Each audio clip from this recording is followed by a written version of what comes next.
Hello, shiny crafty people. Tim Totten here, and welcome back to the channel. In a previous video, which I'll link up in the top here somewhere, or there'll be a little button at the top, I showed you how to take just a real simple pieces of fabric and turn it into sort of a no pattern quilt piece. And today I'm going to show you how to take all of these different pieces that we gathered from our mask makers who did masks in 2020 for our Lake County Mask Creators group. And they've each given us a block, and we're going to turn this into a quilt. So I'm going to go ahead and show you how to make that process happen. So join us here over at the cutting table, and I'll show you what we need to get started. So we will of course need our quilt top. This one I'm almost finished, and I'm going to show you how I add the sashing to it, and then we're going to put it together into a quilt sandwich. And for the sandwich, I'm going to use this all natural cotton batting. This is needle punched. It's a twin size, so it's not very enormous. And I actually bought this on sale at a special fabric store. So I got a really good price on it. I like this thinner stuff because it's not real heavy. And frankly, I live in Florida, so we don't want big, heavy, chunky quilts. Also, this quilt's actually gonna have a pull pocket on the back so it can be hung up at the local museum. And so therefore, we don't need it to be a big, poofy, heavy quilt. I like the thinner one. I'm gonna need some fabric to use for my sashing, for my border, as well as for the back of the quilt. And then I'm gonna need something to cut it with a rotary cutter and a cutting piece. But also, and I'm walking away from you because I gotta go find them. Pardon me. I'm gonna use these curved pins. Oh, I love these. You're gonna see what I'm gonna do with these soon. These pins are actually, if I can get one out, they're a safety pin, but they're curved. See that curve in them? And that's gonna allow me to go down into fabric and then close that up so that I can pin the whole quilt top together and then baste it together and use my sewing machine for it. And I'll use that, we'll show you how to use a walking foot on our sewing machine. It's gonna be a lot of fun. So let's get started. The first thing I need to do is figure out how big I want my border to be. And if we look at the actual quilt that we've made, my friend Robin, not my mother, but another Robin, added this sashing in between. And this is 2-inch sashing that went down to, I think, oh no, it's 2-inch now, and it was probably 2.5 inches when she cut it. Now I've got to decide, do I just want to do a 2-inch border, a finished 2-inch border, so it's the same? I actually think I want a big chunkier border on it.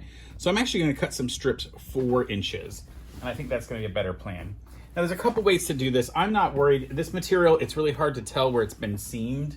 In fact, in her quilt, there are a couple areas that it's been seamed together, and it's really hard to even notice that. I'm just see if I can find one.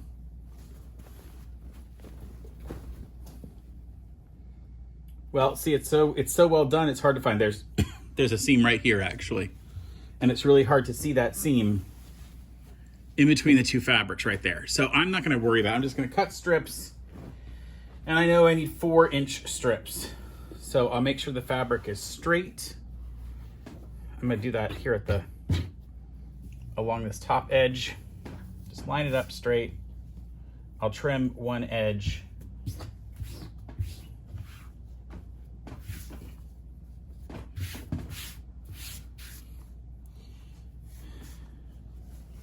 Now, some people will tell you that you should wash your fabrics in advance. I'm going to tell you, you probably should. I'm not going to, but you probably should. And the reason I'm not going to wash this in advance is this item's not going to get washed very often, so I'm not really worried about it it's a display quilt. We're going to display it. So I'm not worried about shrinkage. That would be a problem if you're making a quilt for somebody in your life or your family. If you were doing that, please wash your quilt in advance. Wash your fabrics in advance. Absolutely. So you would wash all this before you started. I'm gonna do 4.5-inch pieces. Luckily this ruler has a 4.5-inch mark. I'm probably gonna need at least 5 of them because this quilt is actually quite a few, it's pretty big actually. So I'll probably cut at least 6 of these actually.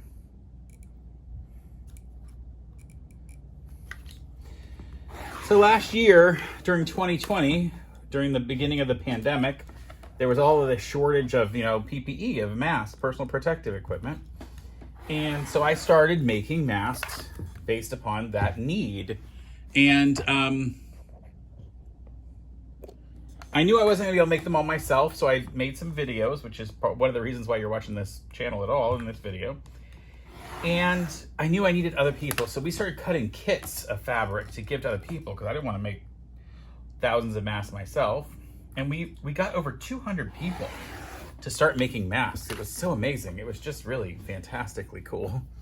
And yeah, overall, our group ended up making close to 34,000 masks for just our little county here in Florida, Lake County, which is really impressive. So I'm gonna take these strips that I've made, all these strips, and sew them together in one big long strip, and then we'll start putting them around the outside of our quilt. So I'm gonna basically put them together like so, line them up right sides together, sew along that end with a really long big seam allowance, because look at how this salvage edge is gonna have to come off. I could cut those off too if I wanted, but I'm really just gonna use a nice big salvage edge and I'll cut them off later. A big seam allowance. And then I'll be back here to show you the rest. All right, so I've got my bindings, or my border strip ready. I'm gonna lay out my piece now. And I'm gonna add a border strip to each of the two sides there. And then I'm going to iron this thing flat after I stitch the border on. I'll trim it up exactly even down these sides, cutting off the end, and then add the strips on either side as well. So what I'm gonna do here first is go ahead and line this up and get a bit cut big enough to go along this edge right here, and cut over the amount that I need. Just to rough cut that. I'm gonna cut it later to be exact, you know. I do that one, that goes for this side, and it'll get stitched on right to there. So I'm gonna put it right sides together. And you can use some clips or some pins. I'm a big fan of pins. I'm a much bigger fan of pins than clips, but that really can be up to you. I gotta find some. That's how this goes. All right. You might notice that this wasn't cut exactly straight. Now you could trim that straight. I'm not doing it because it's not as big of a deal for me, but I could see that, I could see why it would be a big deal for some people. I'm just gonna run it along. So this is one of those don't do as I say, do as I say, not as I do, I guess is the right word. And because if I had trimmed that straight, it probably would be a lot easier. But you know what? I'm trying to get this done in advance of an event we're doing. We're doing a nice big party. Even though COVID's not over, like, you know, we all know we still need to be wearing masks if we're out in public, if we're not vaccinated, or honestly, I wear a mask in public now, even though I am vaccinated, because I've had a little head cough lately, you know, a little bit of a cough. And frankly, a mask tells people to stay away. And there are times I just don't want to see anybody, so I wear that mask. I'm not making as many masks as I did before, and probably you're not either if you were a mask maker. All right, so I'm going to pin that on. Now I'm going to turn the whole thing around and cut a piece for the other side as well. And this is actually the top corner of my my quilt because that's a sailboat. So it's going to be straight up. And then we'll do another piece here. And again, I'm going to go a little bit over the side here. Now, before I actually go in and sew this, I am going to go give it a little press over at the iron, because I would like to make sure that it's not, that this is nice and flat. So I'll do that and then pin it together and stitch it together, and I'll come back and show you what the finished result is. All right, well, I'm back, and I have, as promised, sewed those two ends on. So now I need to trim up this side and be able to get a nice straight edge on each of the sides, and then get fabric to go out there. So I'm just going to use my blade here to make sure I get it lined up. I am going to end up cutting a little bit of one of these squares off, but I kind of have to because it's the only way it's going to get straight, unfortunately.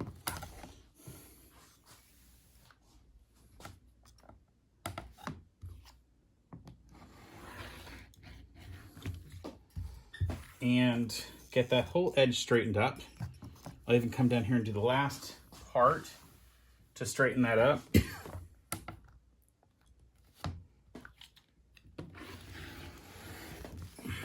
All right, and then I can do the same thing on the other side. And what I will do is I'll lay this out and again cut my strip to go all along the edge. So I'll cut my strip to go along this edge.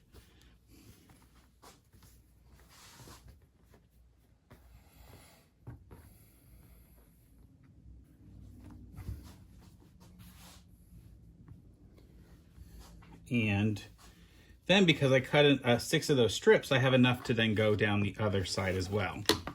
And then it'll go over a little bit here at the end, but I'll trim that off at the other end down there and get it a nice straight corner. And what I like about this is that you'll notice that's going to give it a nicer, thicker border around the outside than the little tiny parts on the inside. And then we'll have a little bit of a binding here on the edge, which will be the same black fabric.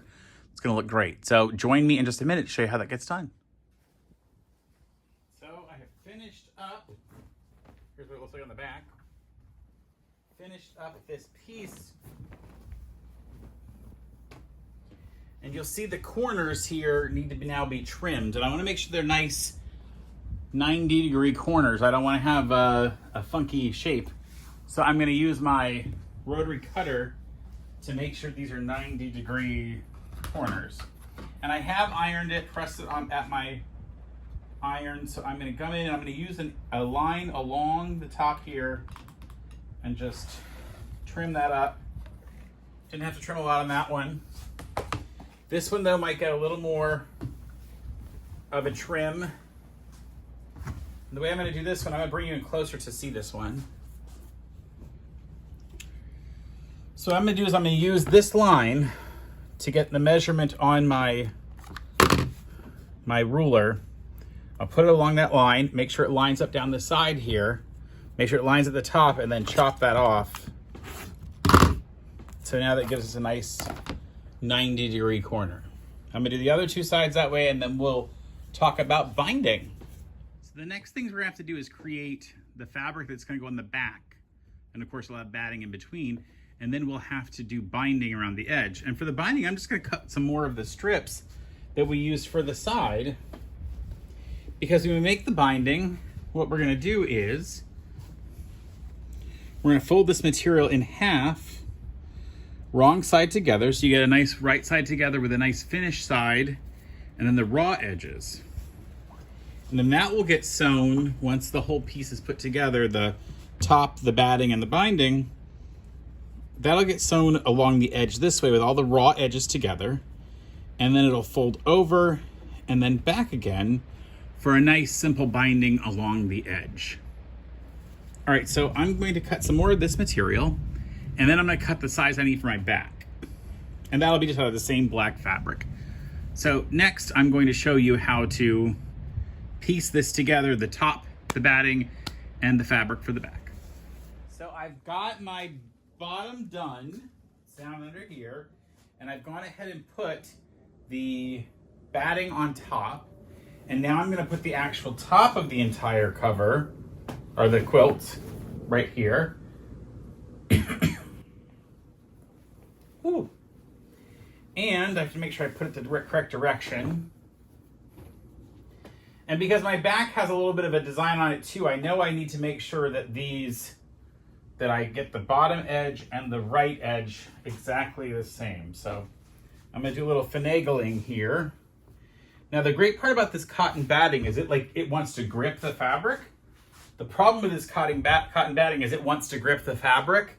And so it's hard to get it to even out properly without it messing up the back as well. So I kind of work in sections. I'm going to get the front fabric on there and flattened out. And then I'll come bring another section up and do the same thing, just sort of pull it over.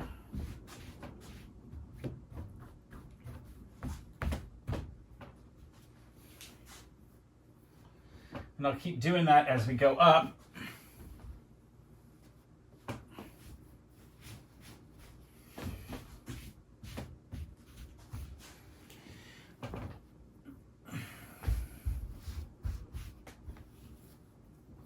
And I'm going to go on the other side and kind of stretch it out as well.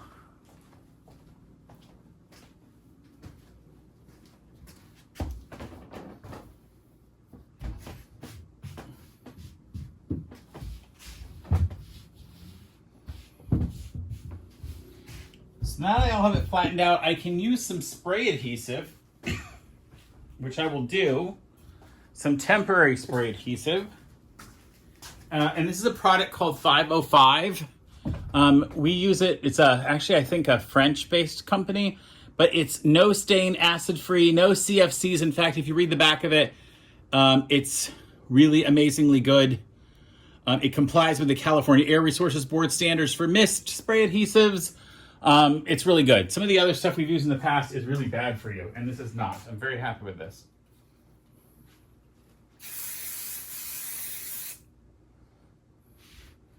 I'm just sure to get the edges lined up properly by putting this spray adhesive on. So I want to make sure I don't miss any of these edges that I really have to make sure are properly adhered. And actually, this stuff is so good, it's not even bad to breathe. We double checked that. I want to make sure before I go breathing this particular brand. Still, you should use it in a well-ventilated area. So I have some fans running in here with me. If I was making a bigger quilt, I would definitely make sure I was really ventilating this quite well. All right, and then I'm gonna do the top end, and then we're gonna pin this with those curved pins.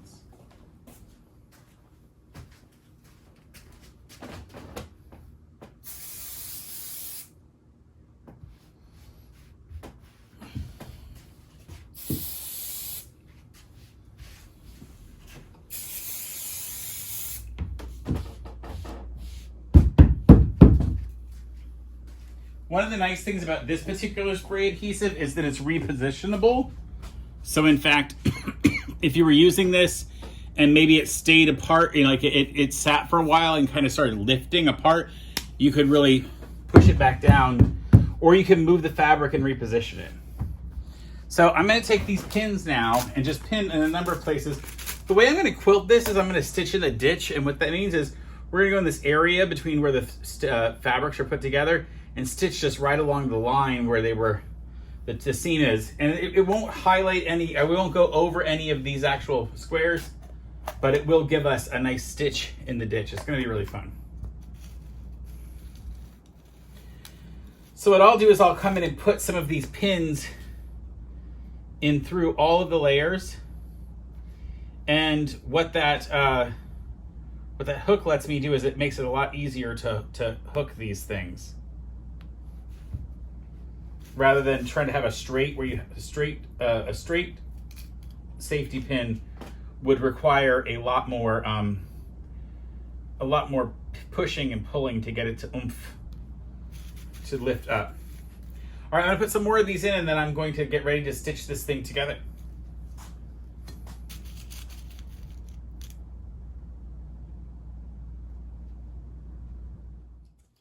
So I'm ready to quilt this, and I'm going to use a walking foot.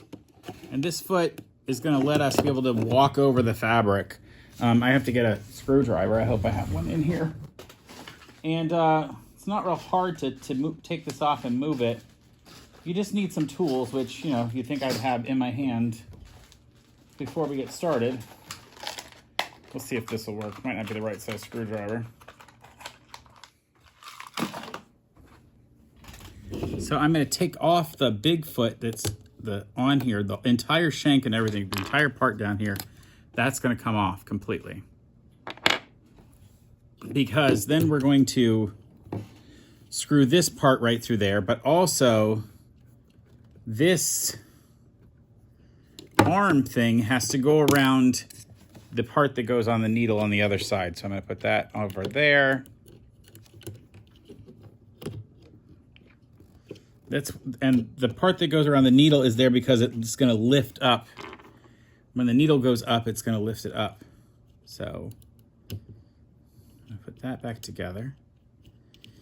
Actually really useful if you're going through large layers of stuff. Like here, we're going to go through layers of a quilt, obviously. You can even use this if you're doing like puffier pants, or you're going to do like sometimes on denim you want to use a walking foot, or that sounds a little weird.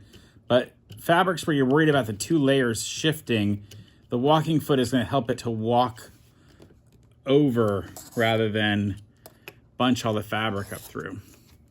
So you're going to see it like walks.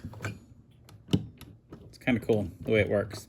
Okay, so what that means is when I put the fabric underneath it and we start to stitch, it's going to walk this entire thing. It's sort of moving it up and down so it doesn't crunch the fabric through quite so much.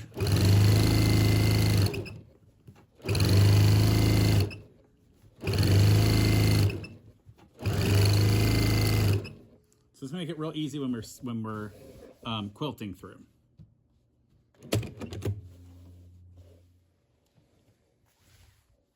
So what I've been doing now is stitching lines down using the walking foot. So I'm going to go here and like I say, stitch right in the ditch. And you really won't see the lines too well in the back. You know, you can actually look here and see there's some lines. It's really hard to see them that I've already put in. But this will keep all the layers together and be a very non-intrusive way of quilting all the layers together. Now you can do really intricate things. Some people make really intricate designs they do with free motion quilting. They can do it by hand like you see in the old frames in the quilting bees. But this is a real easy way to do just a straight, simple quilting to get this piece together. All right, and the last thing I'm going to do is stitch all the way around the outside so all the layers are hooked around the outside, and then I can put on my binding.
So when I do binding on a quilt, I'm going to fold it over like I showed you before.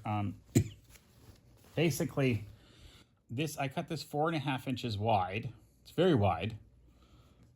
Folded it wrong sides together so we have a nice pretty right sides. And we have one that's 2 raw edges and one that's a nice folded edge. So this folded edge is going to end up being on the back of the quilt. Because what we're going to do is we're going to take the raw edges and put them along the edge of the quilt. And we're going to stitch about 1/3 of the fabric way over. This will fold, and then it'll go all the way to the back and be stitched down. And then it gives us a nice edge here. So what we do is we have to measure sort of our 1/3. Now, there's several ways. You could hand measure that. I like to just sort of fold it over like that, and that tells me sort of how much that needs to be, and then I find where that stitch needs to be. And I'm going to then measure that on my machine by putting it under the machine and putting the needle down through it. And then I'm going to put my guide on my machine at that exact size, and that'll tell me how far that needs to be, and I can use it the same all the way around the entire machine.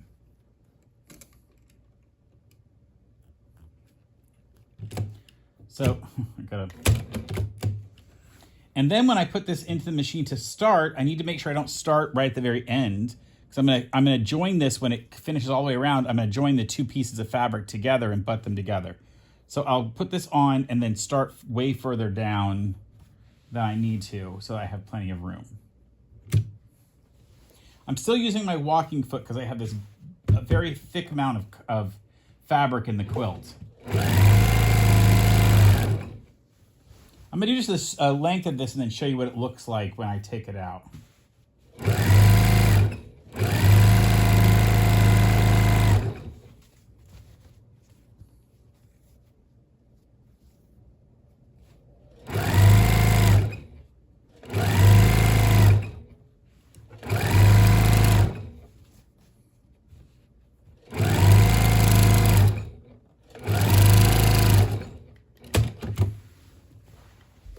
So see what we've got here now is we have this, it opens, and on the back you can see that, and what will happen is this will fold over, and there's a couple ways to finish this.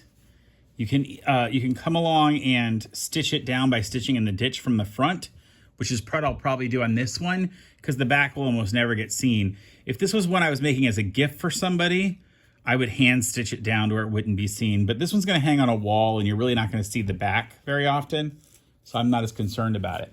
The last thing I wanna show you is how to do the corners.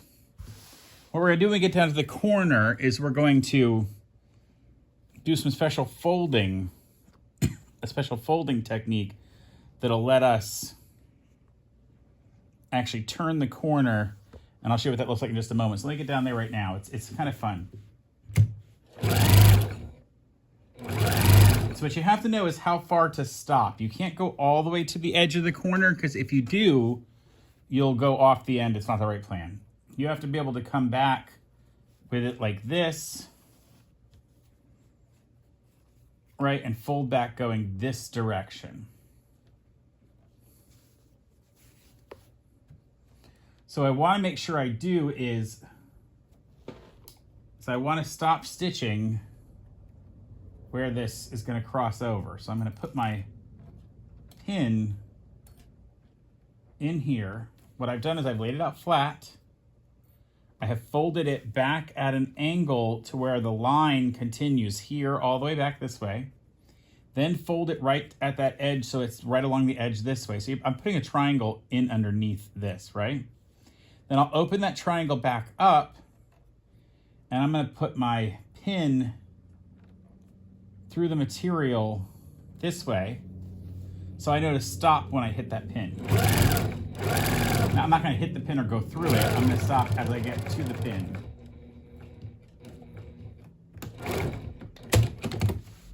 Then I'll take the pin out, fold back, come back this way. And then I can just stitch straight down over it, and then I'll show you what it looks like when it opens up. That's the fun part, because it's going to open up a really easy fold so that it looks so professional. It's going to look so good. You won't even believe how good it looks.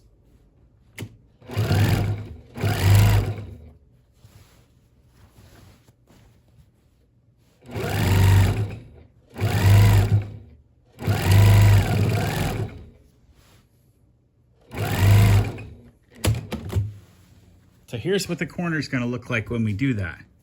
We can open it up here, and look what's going to happen as we fold it. It gives us a nice pretty corner right there. Gives us that 45-degree angle at the edge. We fold the back over that first one. Then we can fold this one over, and now it's completely enclosed in a nice corner. And the back will look the same once it gets finished sewing down too. Looks really good. Those are super easy to do. I'm going to finish sewing this around, and I'll show you how to end the two pieces when you get them together.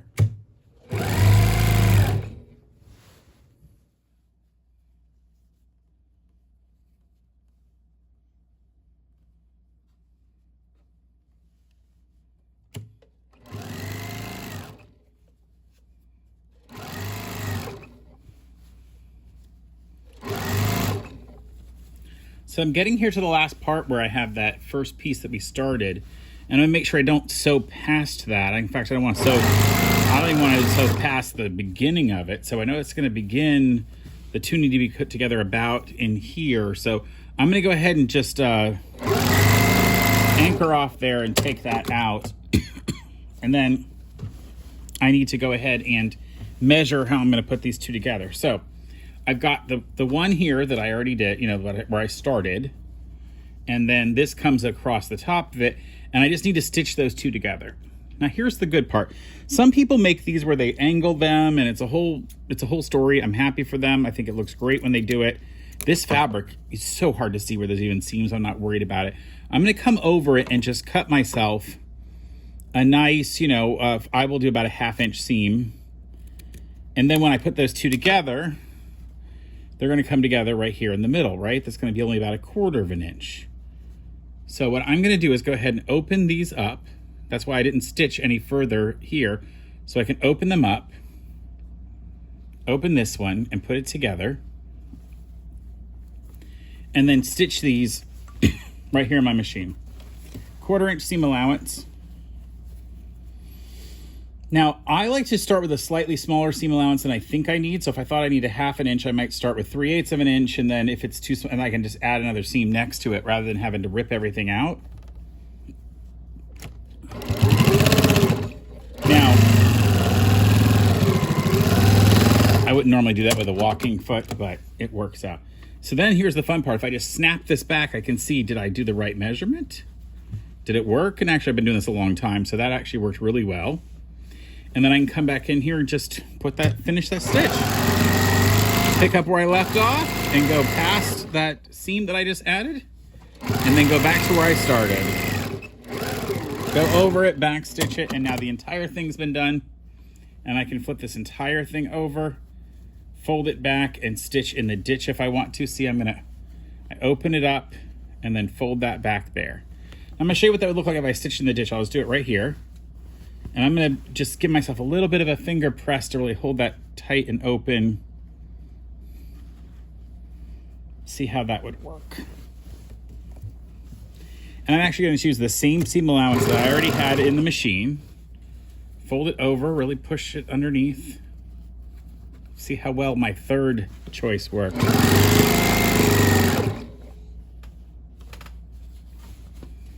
You know, whether I measured my thirds correctly.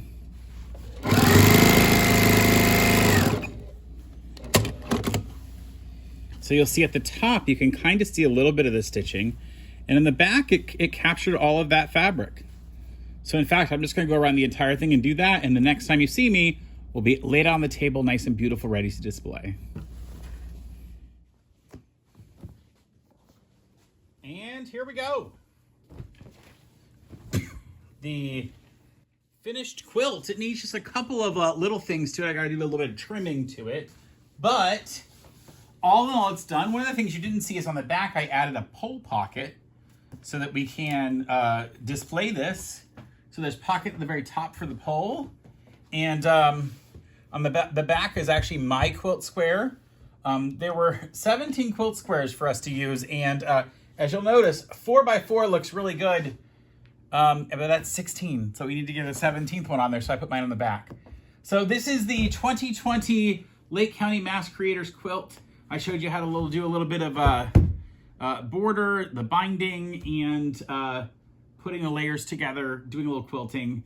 Thank you for joining me on the channel today. If you liked this video, please like and subscribe. It really helps me. And until next time, folks, stay crafty. Bye for now.